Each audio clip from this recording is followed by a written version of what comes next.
Grace and peace to you, dear church, from the God who loved us into life, redeemed our lives for all time, and claimed our hearts for good. Amen. It may seem strange on a day when we're celebrating our shared commitment to one another and our commitment to this ministry that we are now embarking on to talk about death. After all, we're celebrating something new. We're celebrating the new life that has come and will come from this ministry that we are doing together. Our readings this morning, thankfully, help us as we explore this difficult and certainly less than celebratory topic.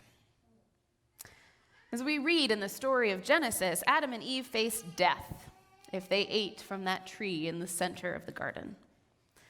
The original Hebrew word for this death is muth, which meant two things. It meant both the physical death of our bodies, and it is most often used that way. But it also meant a figurative death, the death we experience in broken relationships, in broken trust, in loss, in pain. The kind of death that comes not from when we lose a heartbeat or when we lose brain activity, but the heartache that comes from catastrophic, overwhelming destruction of relationship. Adam and Eve, as they ate the fruit, weren't physically poisoned, but their relationship with each other and with God changed, and not for the better. Many theologians and scholars, smarter than I, argue and debate about what the first sin was, saying it was greed or pride that drove Adam and Eve to eat the fruit. But what most everyone can agree on is that Adam and Eve would have been pretty all right if they had relied more on their relationship with God than on their own devices. They died, a physical death, yes, eventually. But even more catastrophic was the death they experienced as they were separated from God and from one another. Even Jesus, the Son of God, sinless, blameless, needed his relationship with God to overcome those temptations in the desert and to overcome death. If you look at the temptations set in front of him, you could argue that they were, in theory, going to help him reach his ultimate purpose. If he had turned the stone to bread right there, he could have fed thousands of hungry people and spread the good news. He could have thrown himself from the top of the city pinnacle and he would have gained undeniable credibility. He could have bowed down to the forces of evil and had dominion over all the earth. But Jesus continually, over and over throughout his ministry, refused any path or scheme or strategy, regardless of the end or the outcome, that would sacrifice his relationship with God. When we're in right relationship, we trust God to be our provider. And I'm not talking about God providing in a material way. God doesn't provide material wealth or wealth as we often think of it, because God provides miracles. God provides us with a church community in the midst of the impossible and the unimaginable and the pain and the hurt of this world. God provides us with homemade casseroles and cookies and bread when we bring newborns home. God provides us with the strong arms and backs of friends when we're moving and we can't possibly lift that couch by ourselves. God provides the time for a coffee and conversation and a listening ear when the entire world seems to have turned its back on us. God provides the first AA meeting, the new parents class, the introduction to the food shelter. God provides miracles through and in the people in our lives. Through the people that we love, through the relationships that we have, God provides abundance. Walking through Lent, this season of Lent, this deep valley of Lent, does not mean that we know how to refuse temptation. We have yet to figure out how to say no to those temptations. What we do as we walk through Lent is we tell the darkest stories of our faith. We tell those moments in our lives when God has blessed us with abundance in the midst of the darkest and most painful time in our lives. We share those moments when absolute faith and when trusting in God is the absolute hardest thing you've ever done, seemingly impossible. And throughout Lent, we are called to name those times when God provides nothing short of a miracle and abundance. When we're in broken relationships, we trust ourselves to provide miracles. We trust in our independence to just take care of things.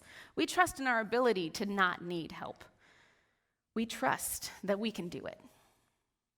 When we struggle or accept to provide or struggle to provide grace and help to one another, we not only fail our relationships, we fail God. Because we all know this is not a thing that we can do on our own. We fail, but thank God that's not the end of the story. Now, dear church, in a few minutes, we will be exchanging promises. I sort of mentioned in the first service, this is kind of like a wedding. There are promises that I will make as your pastor, and there are promises that you are going to make in return. What we promise today is not to get it right all the time, but to hold each other in relationship. We don't promise each other easy answers. I don't have any. We promise hard truth-telling. We don't promise policing. We promise grace and love and healing. We promise not death, but life. If you take a look at some of these words, these are a few of the words that I will be agreeing to, a few of the promises that I will be agreeing to as your pastor. And I don't know if you can see from where you're sitting, but I've bolded some ones that are all about relationship, all about community. Words like promises of trust and prayer and holding each other and means of grace and love and service. Now, these are promises that I cannot fulfill by myself. These are promises that I can only live with your help and together in relationship with you. And the promises that you'll say in return have a similar theme. Similar themes of service and hope and stewardship and prayer. Things, again, that we cannot do on our own. These are all promises not of death, but of life as we serve and live and love together. And these are promises that were made originally not on our behalf, but through the waters of baptism, through those people who stood over us as children, as babies, as adults, whenever we were baptized. These were promises made on our behalf. Promises of community, of justice seeking, of peace, of love. And those promises were made to us from God long before even then.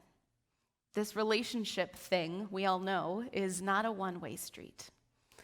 God, thankfully, trusts us. Trusts us even though we have never deserved it. Trust us even though we've given them God so many times, and again, reasons why we should not be trustworthy.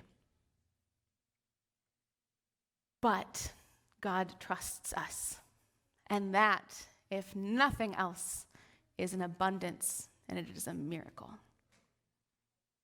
Now, perhaps you are experiencing a wilderness of your own, and the idea of trusting God is about as foreign as you can imagine. Just as Jesus walked into that desert, we face wildernesses, we face desolation, we face drought. As a community, as a country, as a species, as a global community, we are facing any number of shadowy, dry, desolate wildernesses. God never promised that we wouldn't. What God does promise is that even in the midst of the desert, in the midst of your deepest temptation away from God and from one another, we've never been alone. Maybe you are walking, as the psalmist says, through the valley of the shadow of death, and trusting in God feels completely beyond your reach. The good news, dear friends, is that God promises life after death. No matter the valley, no matter the shadow, no matter the wilderness, God promises life. May your Lenten journey be blessed with the illogical, the unimaginable, the unplanned, and the unexpected life that God provides after death. Amen. Amen.